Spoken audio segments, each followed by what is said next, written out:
This is Randy Thurston, and welcome to A New Way of Being. The grass is greener on the inside. Alrighty, I'm Randy Thurston with The Grass is Greener on the Inside, and this is our first official podcast that'll be released here fairly quick. We've done our intros and the teasers that are out there, that actually will be out there probably today or tomorrow. And you know, The Grass is Greener on the Inside is really kind of an exciting time in a very challenging time. I look out there in the world, I look across the country, I look here locally, and there's so much fear, so much confusion, and so much division, and everybody's now waking up with uncertainty. They don't know what the future holds. They don't know what to think, what's really going to happen, and I think the timing of The Grass is Greener on the Inside is going to be really tuned in to the best time ever for people to have an option of a way of being, a way of looking at life, a way of structuring a new process in their own thought process that gives them 100% quality of life and 100% control over what they create for their own lives. So I want to introduce Dylan Trimble, who's the co-host here. Thank you, Renny. And Dylan is a Puebloan. He's somebody that loves his community. He and I share a lot of the same values, that it's about making better results. It's about creating opportunity and equality for everyone and creating a way that people can be the best version of themselves. Absolutely. So again, Dylan, welcome to the show here. Thank you, Randy. You know, pleasure to be here and speak on this topic with you. And I could see the passion in your eyes when you say the grass is greener on the inside. So, you know, Renny, what is the grass is greener on the inside? You know, the grass is greener on the inside is a potential way of being. And I always say potential, and you'll hear me talk about possibilities, because it's really up to the individual to create what it really means.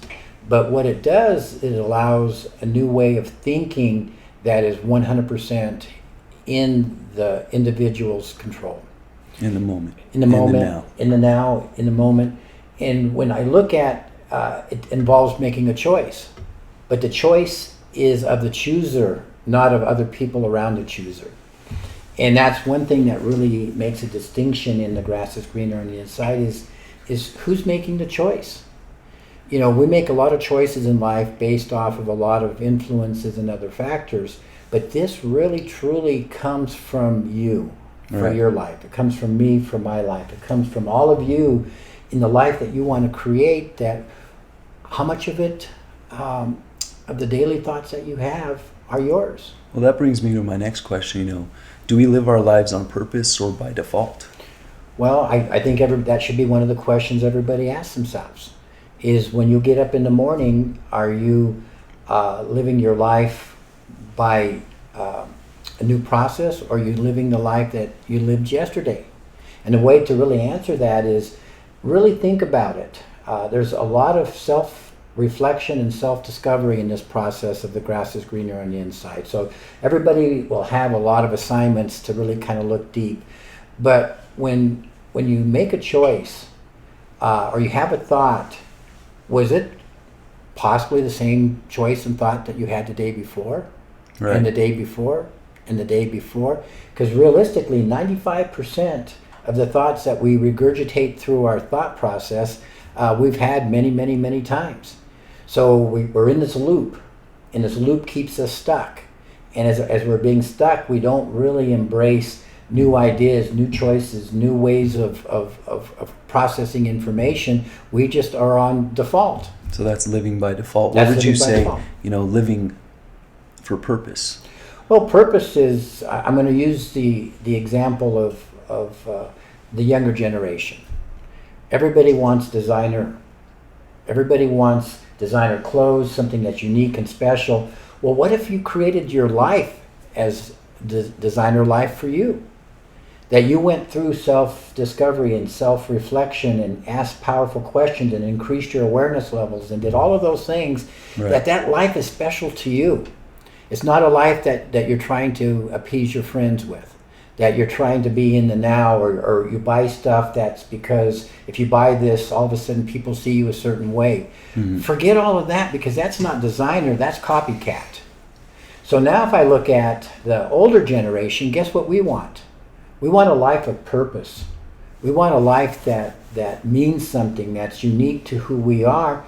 But when you live by default and you still have the same thoughts, and whether you're a younger generation or older generation, you really need to get deep and self-reflect of why am I thinking what I'm thinking? How much of it is fear-based and how much of it is ego-based? And if I get rid of the fear and the ego out of my thought process to create the purpose or create the designer, how do I do it? Mm-hmm. What steps do I do? I mean, it's not promoted out there. There's no money in this. This Right. isn't something that a marketer is going to be making lots of money or your friends are going to support, because now all of a sudden you might not want to make some decisions that they want you to make to support what their agenda is. Right. So that's default by versus designer and purpose. Mm-hmm. Well, I think you answered it a couple times here, but it's a lot easier to resort to our default. But who can this be for? Who can it benefit if you find yourself resorting to that default? Well, first I think the acknowledgement that if we look at lives of a human being has 5 senses. It has a brain that operates the same way. There's a lot of common denominators of a human being. So it can benefit anybody that is a human being, anybody that has an operating brain, anybody that has 5 senses. And who it benefits, it doesn't matter if you're young, if you're old, what race you are, whether you were rich or poor, what country you live in. There is no boundaries. We all have the common elements within ourselves to make a switch to the grass is greener on the inside versus the way of being that's influenced by fear or by ego. Yeah, that sounds really uncomfortable. Why would I want to change my way of thinking? Well, Dylan, I'm glad that you asked that, because comfort is something we all strive for. Comfort is the ultimate goal, but people don't realize that when you're in comfort, you're not growing. You're not seeking, you're not searching, you're not creating a way of how can I be the best version of myself, because that's an endless possibility and potential. No matter where you're moving forward in that, you never reach the end. There's always more that you can do. So if you're perfectly happy, and there could be people out there that are perfectly happy of where it's at, and they don't want to grow anymore, they don't want to have higher awareness, they don't want anything, they just want to wake up in the morning and go through 24 hours of a life that they had the day before, but there's no stress, no struggle, no growth, no way of creating a masterpiece within yourself. And if that's where you're at, then this isn't for you. Right. Maybe you could expand. I know personally you've told me a couple times you have a story on, if we get everything we want, it's not always what we ask for. Can you kind of expand on that? Well, what's interesting, Dylan, is we all have this heartfelt dream if we can only find a genie in a bottle. And if we were only given 3 wishes, what would we do? And we all try to beat the system saying, so wish number 1 is we want to have unlimited wishes. We want to have everything we've ever wanted, and we don't want to have to worry about it. We can just ask for it and it's there. It's that simple. Now, as you're listening to this, how many times have you had that in your mind? If I could only just live in comfort and never have to worry or stress or be challenged. Oh, yeah. So I've felt that in time. I remember many times, especially when I was in school, wishing I could have that ability. And then I watched a Twilight Zone episode. And for those in my age group and maybe a little bit younger, but definitely not your age group, because you may watch the reruns of it, but it wasn't something that existed in your timeline. But the creator of the Twilight Zone was a genius. He understood human behavior. He understood way beyond what we process of what it is that our life's about. And he did it in an entertaining way by creating anomalies. Anomalies are things that it could never happen. Right. But if you look deep into those anomalies, you realize that there's a message for us to learn in the life that we live. So this particular Twilight Zone story had a gangster, and I'm just going to call him Mr. G. His name wasn't that in the story, but I'd probably hack it up if I tried to pronounce it. But he's robbing a jewelry store, and he comes out, and the cops are out there, and they have a gunfight, and they're battling it out, and boom, he falls and he hits the ground. And the next shot you see is he's laying with his eyes opening up, and there's this big guy standing over him with a white jacket saying, "Hey, Mr. G, I'm here to give you whatever you want." Well, Mr. G pulls out his gun and pops him, thinking, everybody's a crook and a con because I'm a crook and a con, so I'm going to eliminate him. Well, nothing happened. So he's thinking, well, maybe there is something to this guy. I mean, wow, what would it be like to have whatever I wanted? So he tests him. He says, so give me a mansion. So snap, all of a sudden they're walking up the steps, and his name's above the door, and they walk in, and he says, money. So snap, they open up a safe, and all of this money falls out. And food, he has cooks and waiters, and there's women around. I mean, it's just an incredible setting that anything he wanted, all he had to do was ask for it. And then it flashes 2 weeks in the future, and he's gambling. And he's there with all of his friends that are there, and he's pulling the slot machine handle, and every time he pulls the handle, he hits a jackpot. Every time he rolls the dice, he wins, and everybody's going crazy and high-fiving, and it's just like the most incredible time. Then it flashes another 2 weeks, and he's playing pool with this guy in his mansion, and he hits the rack, and all 15 balls drop in on the break. I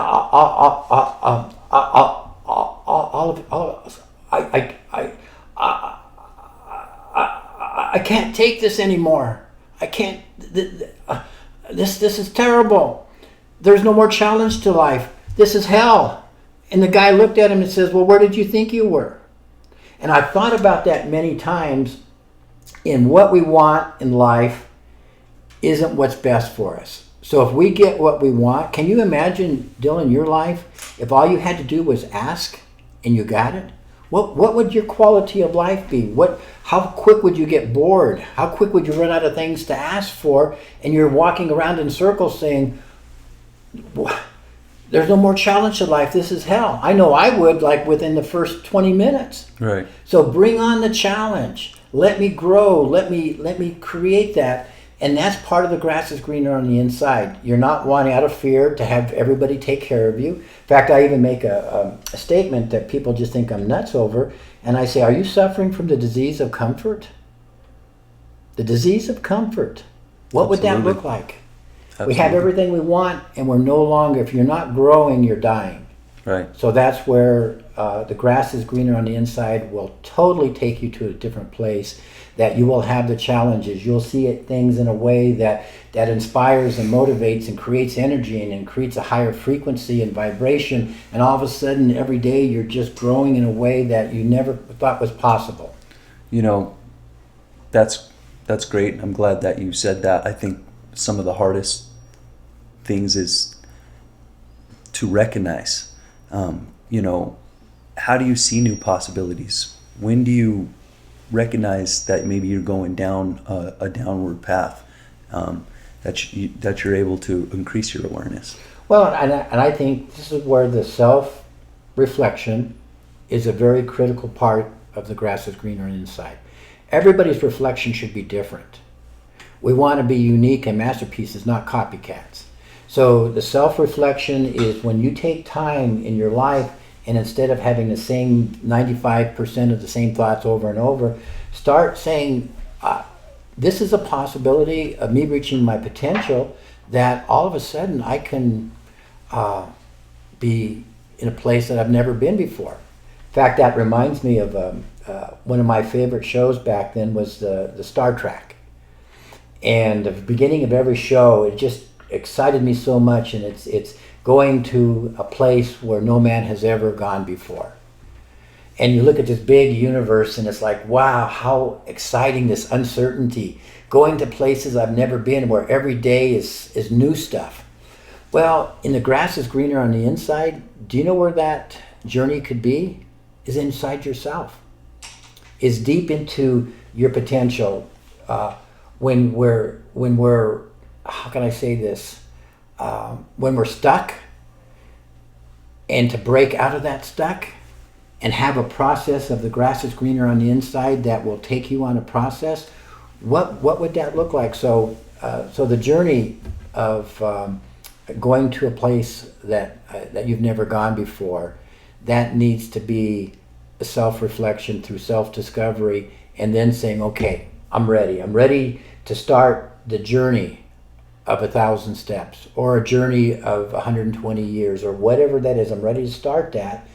So to do that, do you keep walking the same direction, or do you see a fork in the road and say, okay, now's the time? Not that I'm stuck on that, because I can always go back to the old way. Is it worth taking a step on this new path?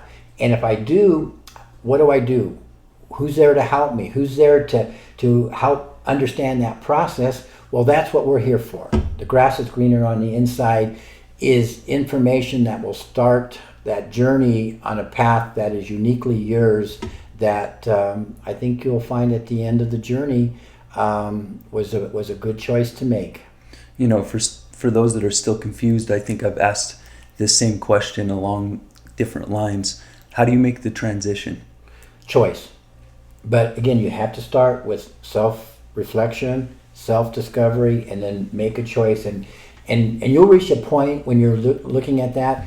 If you have an emptiness inside, or you've had everything you could possibly ever want and still feel empty, that there's got to be more to life, or you just want the challenge, you're competitive. Let me be the best version of myself. I don't want to get results. I want to be the best version of who I am, but who I choose to be, not what other people think the best version of me is. All of those things are all indicators that it's time to make a choice. And if you make the choice, where the process, where the conversation, where the potential, the possibilities of how to reach there. And that's why we're here today introducing the grass is greener on the inside. There'll be lots of opportunities, lots of insights, a lot of high awarenesses, a lot of powerful questions that will come to you that only because you choose to be on this journey. Great. Well, thanks, Randy. You know, include me in the grass is greener on the inside. And if you guys have any questions about the podcast, you know, any questions you'd like us to go over, please feel free, hit that subscribe button, leave a comment, hit the like button. Please share this video. Maybe send it to someone that you know is kind of going down a negative thought pattern. Right here, we'd love to answer the questions. Thanks, guys.